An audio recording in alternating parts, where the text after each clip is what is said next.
While most of the world is hitting that snooze button for like the third time, the major financial institutions, they're already moving billions of dollars.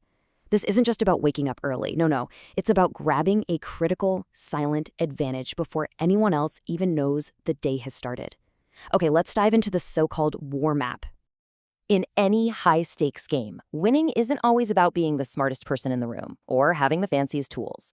So often, it comes down to something way more primal than that.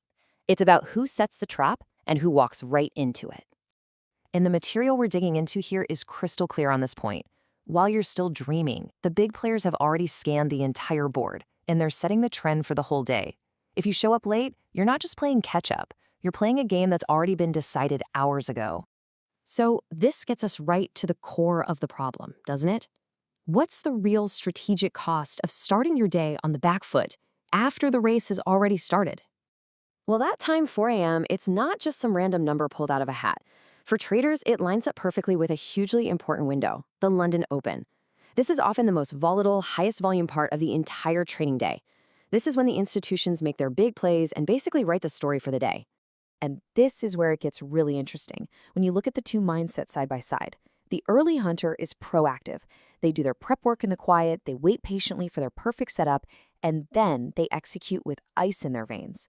The late trader, on the other hand, is forced to be reactive, always chasing a price that's already gone, making emotional, desperate moves.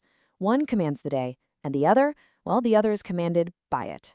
And all that reacting, that chasing, it leads straight to desperation. And desperation, well, that's what makes you force a trade you know deep down you shouldn't take. It's that awful feeling of missing out, and it drives terrible decisions. And the argument here is that this feeling comes from one simple thing: starting late. Okay, so if that's the problem, what's the solution? Well, the source lays out a really specific, actionable plan, the 3-step dark protocol. Think of this as your pre-dawn war map to completely flip the script. So how do you make that shift? How do you stop being the breakfast and start being the one who eats? It all comes down to a disciplined 3-step process that you run through before the world gets a chance to mess with your head. All right, let's break this down. Step 1, the silence. This is all about protecting your own thinking from all the outside noise. No phone, no news, no opinions from other people. Step 2, the liquidity hunt. This is where you analyze what happened overnight to figure out where the big money is likely to push the market. You mark your kill zones. And step 3, the script. This is so crucial. You're not thinking on your feet in the heat of the moment. You are simply executing a plan you already wrote down. If this happens, I do that. If not, I do nothing. And this quote just, it perfectly nails the whole philosophy.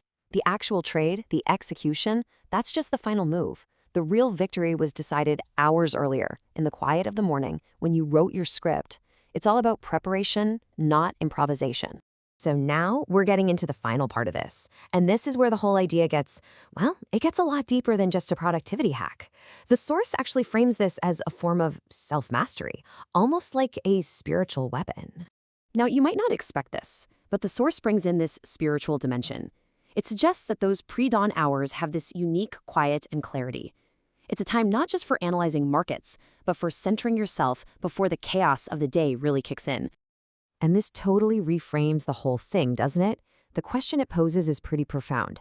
How can you even dream of mastering a multi-trillion-dollar market if you can't first master your own body's desire to stay in a warm bed? That very first decision you make, it sets the tone for everything else. And that's the whole point. It's all about the compound effect. That one simple act of winning the first battle of the day against your alarm clock, it creates momentum. It's a small win that leads to winning the day. And a habit of winning days, well, that's what leads to winning the decade. So where does all this lead? It leads to one place and one place only, a direct call to action. It's not enough to just understand the theory. The whole point is to actually put it into practice, right now. And here it is, plain and simple. The challenge is direct. For the next 3 days, wake up 2 hours earlier than you normally do. No excuses, no hitting snooze. Just get up and start your protocol. So at the end of the day, it all boils down to this one question. The market opens every single day. The opportunity is always there. The only thing that changes is your position when it begins. Are you going to be the one setting the trap or the one walking into it? The choice is yours, and it starts the second your alarm rings.